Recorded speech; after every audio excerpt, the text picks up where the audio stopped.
आप देख रहे हैं अमेज नाउ। गंगा, यमुना, राप्ती और गोमती के तटवर्ती इलाकों से खबरें आप तक। नमस्कार, सत्य घटना के नए अंक के साथ मैं मेनका। शुरुआत करते हैं आज की मुख्य घटनाओं से। गोरखपुर पहुंचे सीएम योगी ने एनेक्सी भवन में गोरखपुर बस्ती मंडल के विकास कार्यों और कानून व्यवस्था का लिया जायजा। गोरखपुर के गीडा सेक्टर में क्रेन से गिरकर ड्राइवर की मौत पर साथी कर्मचारियों और परिजनों ने किया हंगामा। गोरखपुर पुलिस ने गैंगस्टर एक्ट में निरुद्ध 3 शातिर अपराधियों को किया अरेस्ट। कोरोना वायरस से विश्व समुदाय को निजात दिलाने के लिए किन्नर किरण नंदिनी ने भाजपा महिला मोर्चा के साथ झारखंडी शिव मंदिर में किया रुद्राभिषेक। और 4 बीमा कंपनियों के निजीकरण किए जाने के सरकारी फैसले के विरोध में बीमा कंपनियों का 1 दिवसीय हड़ताल। और अब सत्य घटना विस्तार। मुख्यमंत्री योगी आदित्यनाथ ने अपने 2 दिवसीय दौरे पर आज अपने गृह जनपद गोरखपुर पहुंचे। मुख्यमंत्री ने सबसे पहले सर्किट हाउस के एनेक्सी भवन में अधिकारियों के साथ बैठक की। इस दौरान सीएम गोरखपुर बस्ती मंडल के विकास कार्यों और कानून व्यवस्था की समीक्षा की और निर्माण कार्यों को समयबद्ध ढंग से पूर्ण कराते हुए उसकी गुणवत्ता पर विशेष ध्यान देने के लिए अधिकारियों को निर्देशित भी किया। वहीं बैठक के दौरान मीडिया को एनेक्सी भवन के अंदर जाने की अनुमति नहीं मिली। सूचना के मुताबिक मुख्यमंत्री पहले 5 अगस्त को वनटंगिया गांव जंगल 3 कोनिया नंबर 3 में प्रधानमंत्री गरीब कल्याण योजना के तहत आयोजित होने वाले अन्न महोत्सव में शामिल होने वाले थे, मगर उनका यह कार्यक्रम स्थगित हो गया।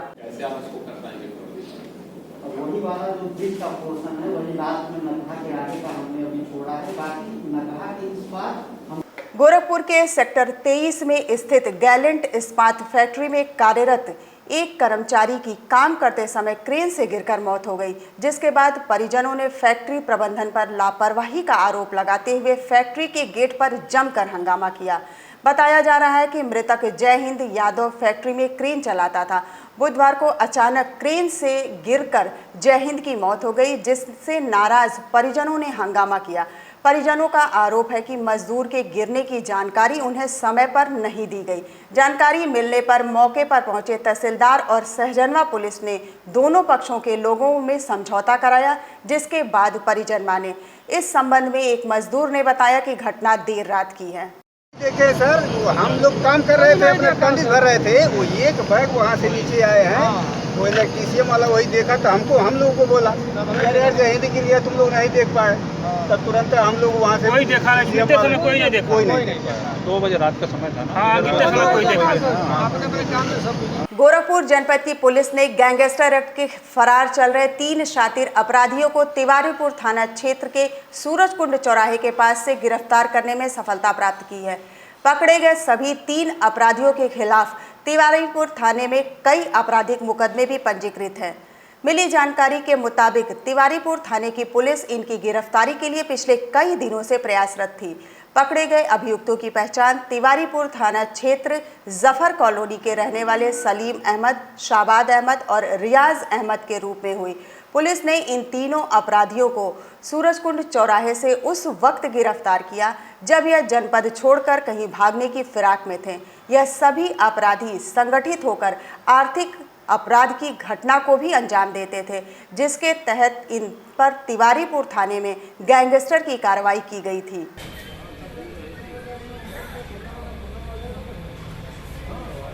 मेरठ में फोटोग्राफर मनोज कुमार के साथ हुई मारपीट व निंदनीय घटना को लेकर प्रदेश भर में फोटोग्राफरों में आक्रोश व्यक्त है, जिसके चलते फोटोग्राफर एसोसिएशन लामबंद है और दोषियों पर कार्रवाई की मांग के चलते प्रदर्शन भी किए जा रहे हैं और मुख्यमंत्री योगी आदित्यनाथ को ज्ञापन भेजकर दोषियों के खिलाफ कठोर कार्रवाई किए जाने व पीड़ित फोटोग्राफर के परिजनों को सरकारी मुआवजा दिए जाने की मांग की जा रही है।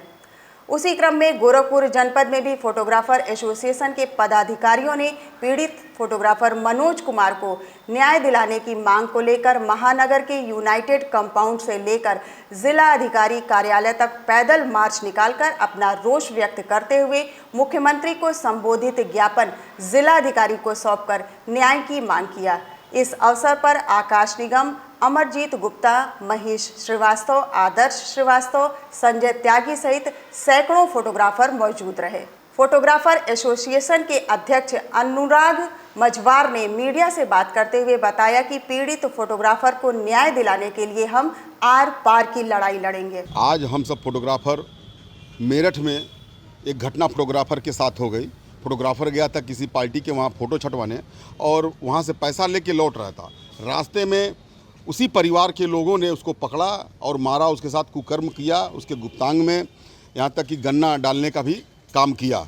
उसको मृत अवस्था में छोड़कर गन्ने के खेत में भाग गए अपराधी। उसी का हम लोग उसी के लिए ज्ञापन डीएम को देने जा रहे थे। हम लोग मांग है कि जो आरोपी हैं मनोज कुमार को इंसाफ मिले और आरोपियों को गिरफ्तार किया जाए। वैश्विक महामारी कोरोना से पूरे विश्व को निजात दिलाने को लेकर भाजपा महिला मोर्चा के पदाधिकारियों के साथ किन्नर अखाड़ा की महामंडलेश्वर किरण नंदगिरी के द्वारा महानगर के झारखंडी स्थित शिव मंदिर में रुद्राभिषेक कर विशेष पूजन अर्चन किया गया।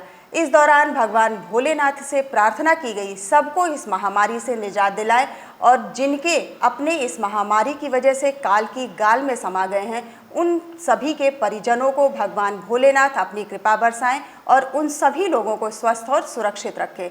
इस पूजन में मुख्य रूप से महामंडलेश्वर के साथ भाजपा महिला मोर्चा के क्षेत्रीय अध्यक्ष अमिता गुप्ता, उपाध्यक्ष मधु पांडे, भाजपा युवा नेत्री नेहा मणि आर्या, सचिन पाठक सहित अन्य श्रद्धालु मौजूद रहे।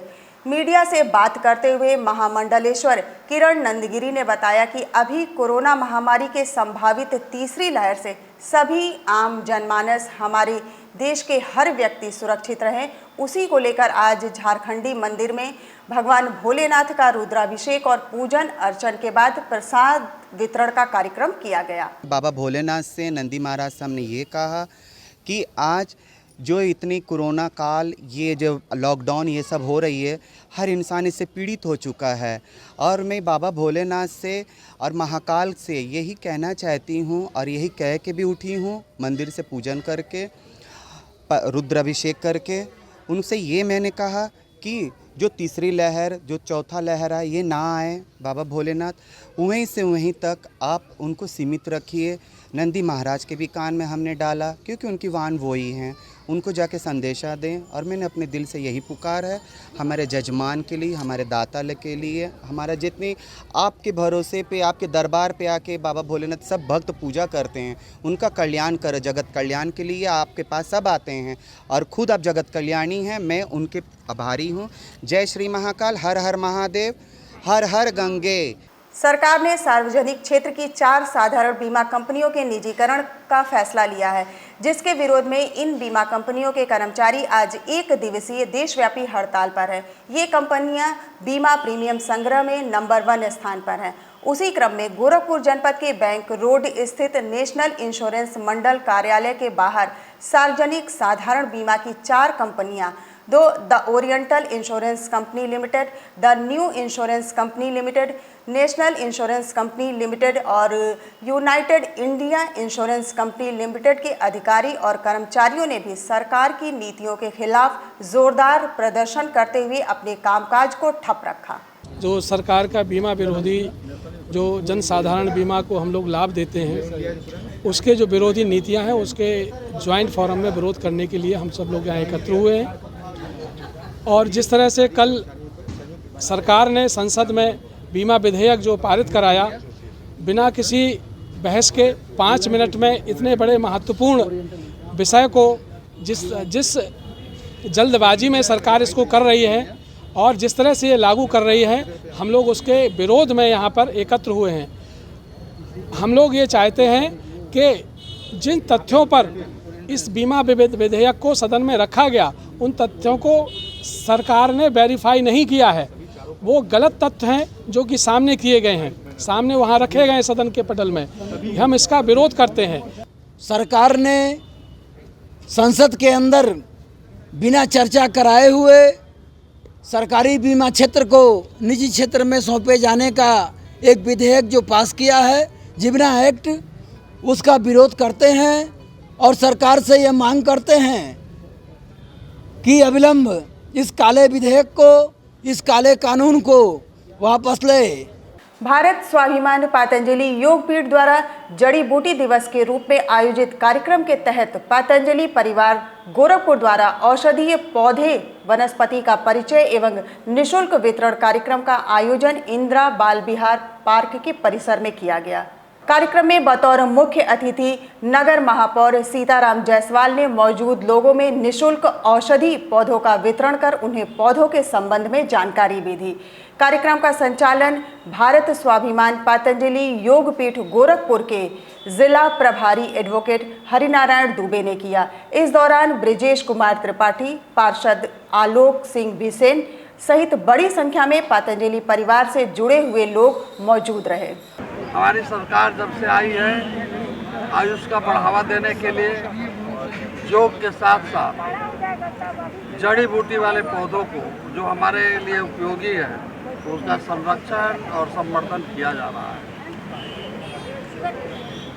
प्रकृति में कोई ऐसी वनस्पति नहीं है जो मनुष्य के लिए उपयोगी नहीं है। गोरखपुर जनपद के कोतवाली थाना क्षेत्र अंतर्गत बेनीगंज चौकी इंचार्ज पर व्यापारी के उत्पीड़न और पिटाई का आरोप लगाते हुए परिजनों ने एसपी सिटी सोनम कुमार से मिलकर चौकी इंचार्ज के खिलाफ शिकायत की, जिसके बाद एसपी सिटी ने सीओ कोतवाली को इस पूरे प्रकरण का निष्पक्षता के साथ जांच करने का आदेश दे दिया। आपको बता दें कि बीते दिनों जनपद स्थित कोतवाली थाना क्षेत्र के मियां बाजार के रहने वाले व्यापारी रोहित कुमार यादव की मोटरसाइकिल को कुछ अराजक तत्वों ने गोलघर काली मंदिर के समीप लूट लिया था, जिसके बाद गाड़ी देने के बहाने बेनीगंज चौकी इंचार्ज ने उन्हें थाने पर बुलाकर उनके साथ मारपीट की, जिसका वीडियो भी सोशल मीडिया पर तेजी से वायरल हो रहा है। पीड़ित पक्ष का कहना है कि पीड़ित रोहित कुमार के कपड़े की दुकान पर तत्कालीन चौकी इंचार्ज बबलू सोनकर अपने हमराही सिपाहियों के साथ लगातार कपड़े की दुकान पर आकर अवैध रूप से वसूली करते थे। यह घर आ गया है, ये रहा चोट का निशान जो पुलिस वाले दिए। यही हाथ टूटा हुआ है ना आपका। बीते 3 अगस्त को सीबीएसई की परीक्षा का परिणाम आने के बाद कहीं पर छात्रों के चेहरे पर मुस्कान देखने को मिली तो कहीं पर अंक कम प्राप्त करने का मलाल है। कुछ ऐसा ही संत कबीर नगर में देखने को मिला, जहां सदर कोतवाली थाना क्षेत्र स्थित ब्लूमिंग बर्ड्स विद्यालय के छात्र छात्राओं ने विद्यालय प्रबंधन पर ये आरोप लगाते हुए सड़क जाम कर दिया कि विद्यालय प्रशासन ने अपने रिश्तेदारों और जानने वालों के बच्चों को अधिक अंक दिलाए हैं। हम क्लास 10 के विद्यार्थी हैं, हमारा इस बार हमको यहाँ से निकाला गया है। मेरा यहाँ पे जो बच्चा 70% 80% लाता था, उस बच्चे का 40% क्यों आ रहा है, उस बच्चे का 60% क्यों आ रहा है। यहाँ पे रिश्तेदारी निभाई जा रही है। स्कूल का भतीजा जो है, इनके स्कूल का भतीजा, उसका 96%, ब्लूमिंग बर्ड्स का टॉपर।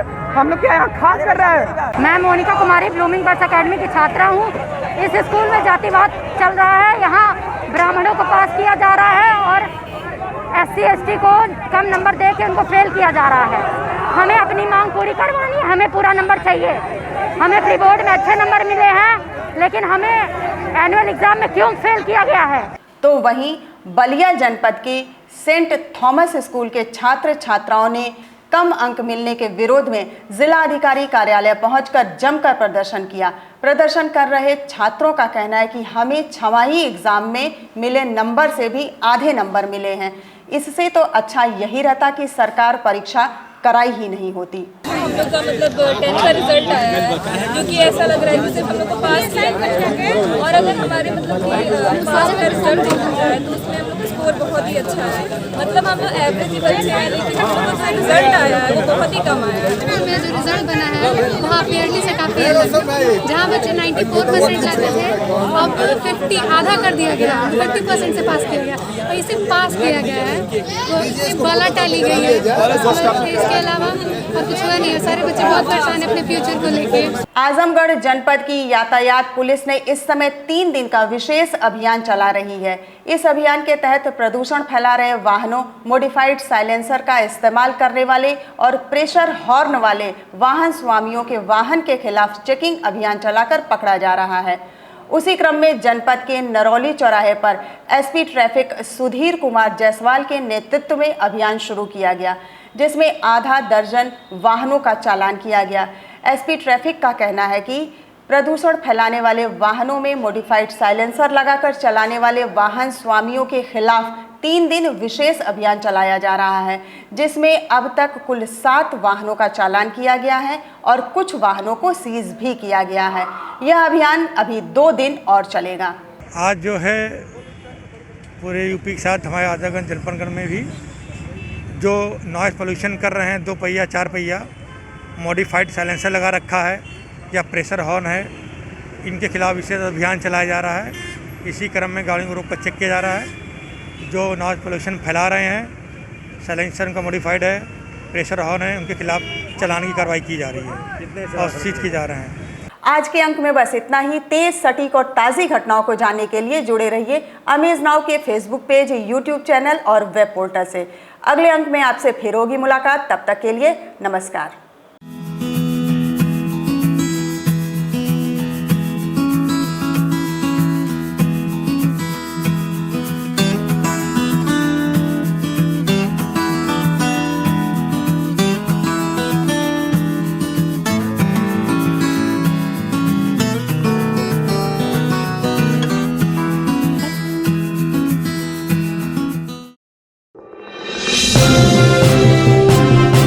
आप देख रहे हैं अमेज नाउ। गंगा, यमुना, राप्ती और गोमती के तटवर्ती इलाकों से खबरें आप तक।